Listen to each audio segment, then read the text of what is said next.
Okay, Mr. Chairman, with your permission on the procedure, I was going to start just with the bill and then call out the JCC amendments. So. Okay. So you're going to be working from this document? Yes, exactly. I'm Okay. working from the copy Did that all of you bring Representative this? Nicholas emailed people this Okay, you morning. got it. Okay.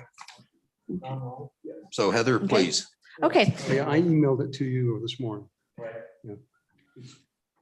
Okay, go ahead. okay, so on page 1, there are some amendments to the title so that the title reads, an act relating to the funding of government operations, providing funding for the replacement of a transportation computer system, creating an account, imposing an additional fee for driver's licenses, permits, and for duplicates and renewals, specifying the distribution of fees, making conforming amendments, assigning duties to the Department of Transportation and Department of Enterprise Technology Services for replacement of the revenue information system, Excuse me.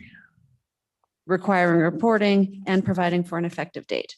That's the whole title, and that's all the changes on page 1. Okay.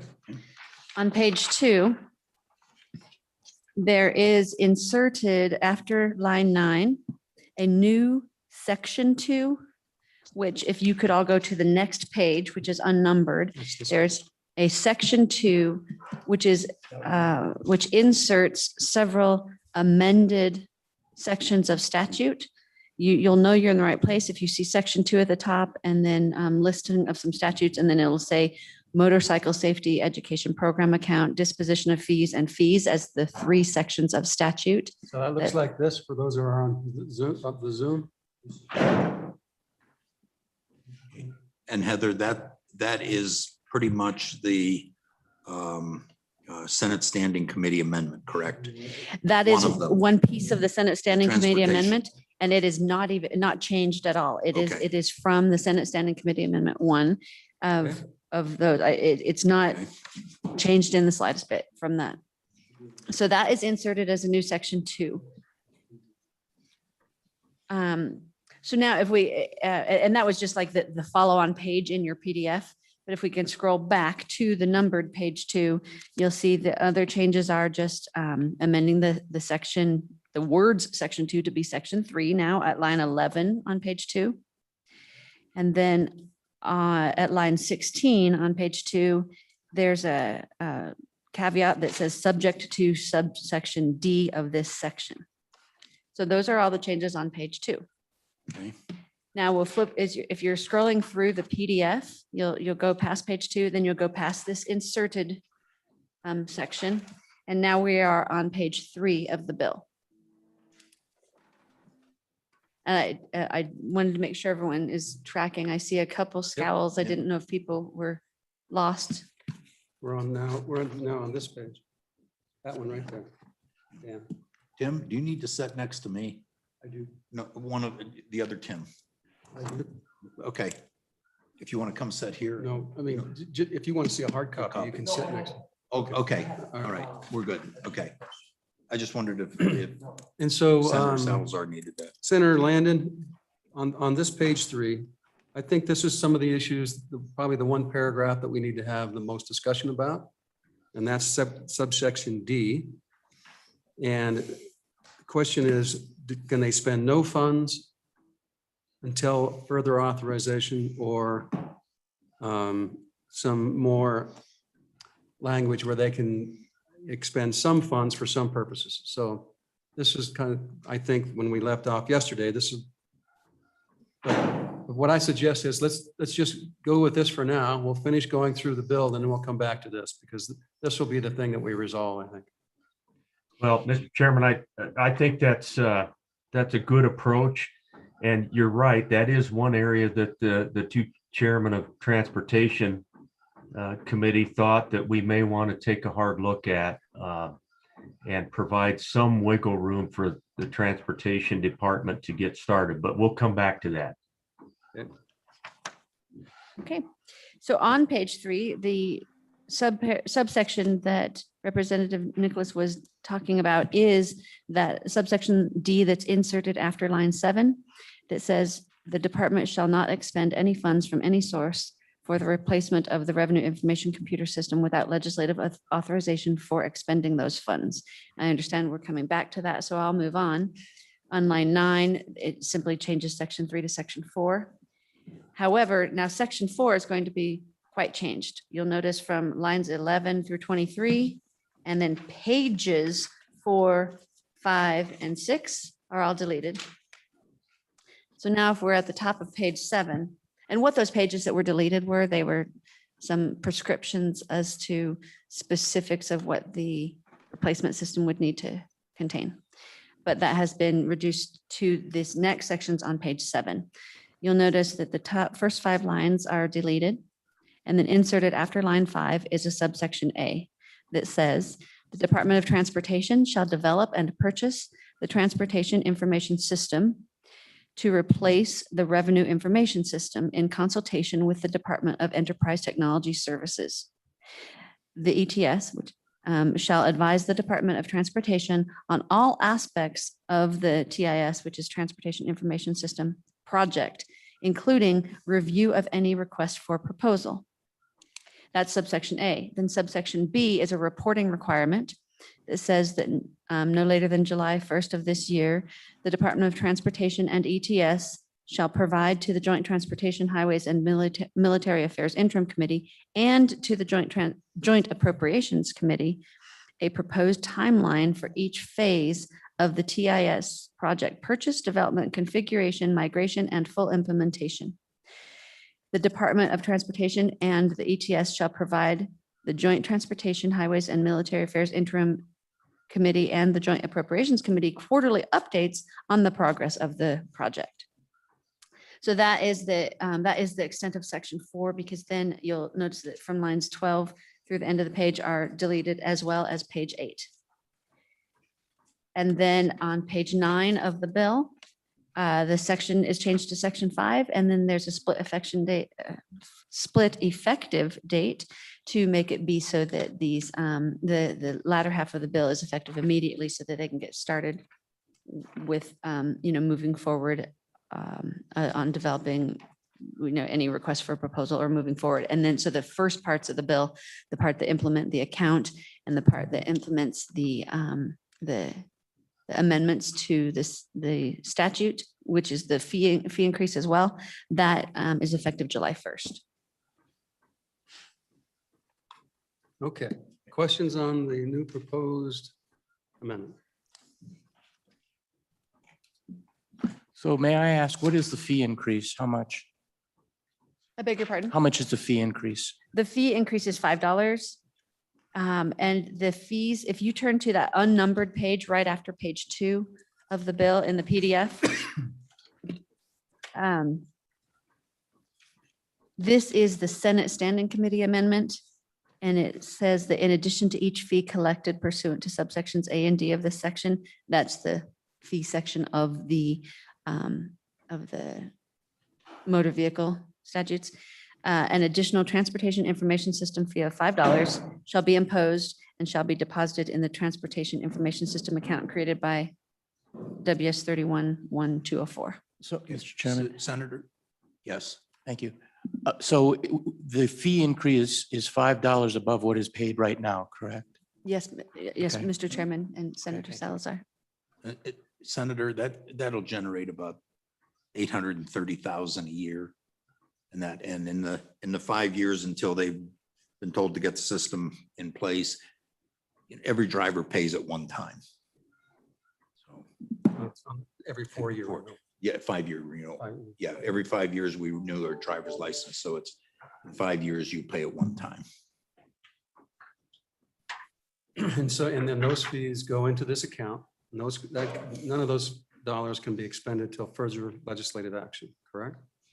Mr. Chairman, yes, As that currently is drafted. as Yes. the subsection B that was in D that was inserted requires, yes.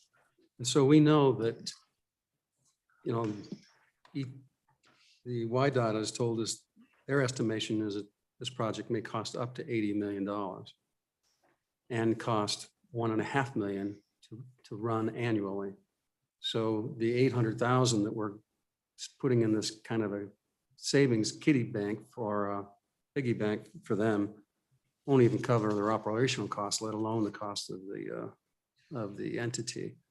But it's basically, we're just starting an account for them to move forward, and theoretically, they could use it if they need it for ongoing operations. They can come out and say, we need it to maintain what we got until we get our new system up and running. But So, Mr. Chairman, just to add to a couple of the comments made with regard to the fee, Senator Salazar might remember our conversation on the floor of the Senate where we talked about that going from $35 up to $40, and each of us renews our driver's license every 5 years. So this would amount to $5 each or every 5 years, our constituents would pay that additional money. So, and Mr. Chairman, Chairman Nicholas, I think that and Chairman Burkhart, that brings us back to some language that we talked about yesterday, which is, do we want to give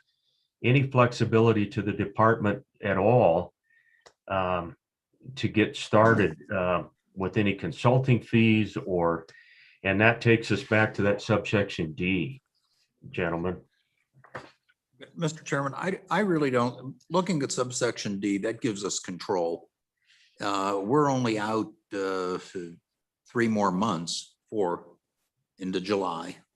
And I think they're going to be stretching it anyway, just to come up with a plan in that time frame. So I don't think we need to worry about providing any funding until after that. And we can always take care of it if we have a special session there. So I think we're okay.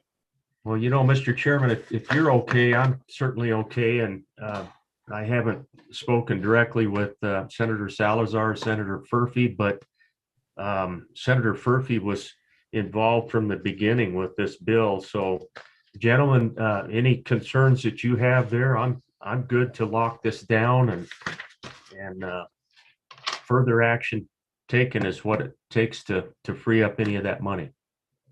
Senator Furphy? Mr. Chairman, thank you. I just questioning, we're removing the University of Wyoming out of this process entirely. And I'm just wondering, they have some pretty sharp people there that might add value. So I'm just asking about fully removing them from the process. Any thoughts on that? Senator, I think the department can consult with them as they wish. We just didn't make it formal, which for some people was a sticking point of getting too many people involved in the process and delaying it. If you notice, deleted out of here was all of the stipulations on the size of a consulting group and all of that in favor of using ETS, that is our IT specialist. So that to me would be the logic. They can always go and they can call anybody else they want. And I would hope they do so, but I don't know that we want to put it in statute. Mr. Chairman, just to add to that, Senator Furphy, you might remember that was kind of the will of the Senate body based on the Kinski Amendment. I think Chairman Burkhart pretty adequately reflected some of the concerns that our Appropriations Committee might have had, but Senator Kinski is on this morning, which I appreciate, and if he has anything to add to that, he'd sure be welcome. Senator Kinski? Mr. Chairman, I'm a bit of an interloper here, but it looks like the committee's doing good work. I probably am not going to add any value to what you've done. Representative Nicholas is,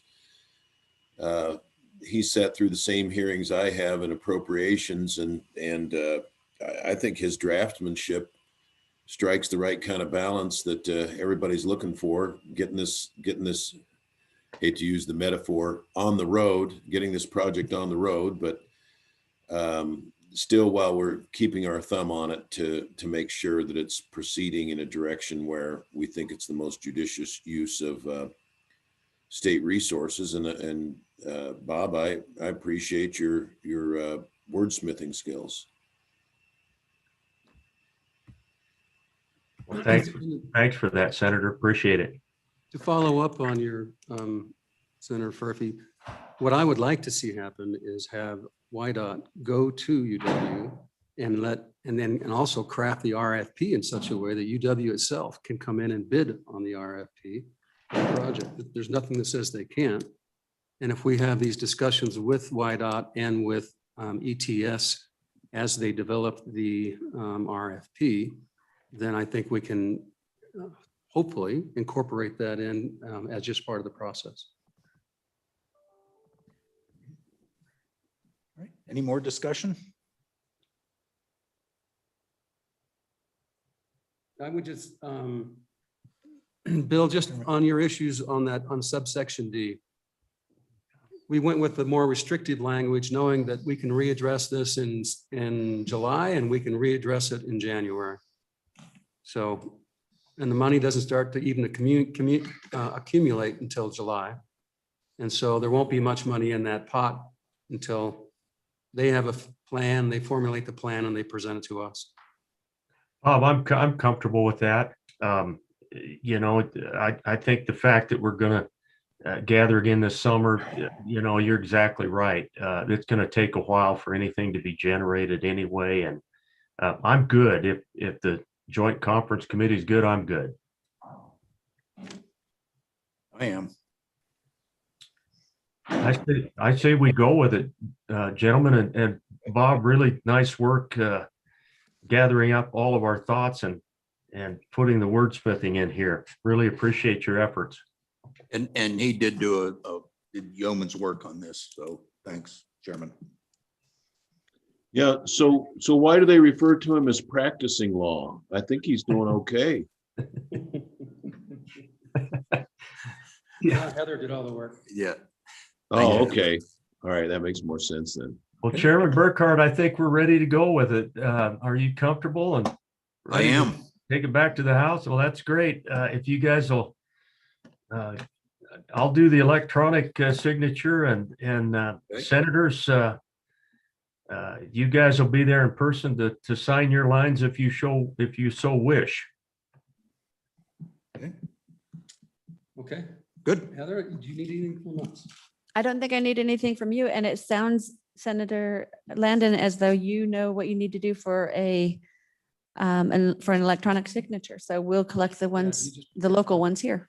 Well, Mary Beth has promised to get me that opportunity. So thank you, Heather. Appreciate your I'll efforts see too. you, Bill. Thanks. See ya. Thank you. Thank you, guys.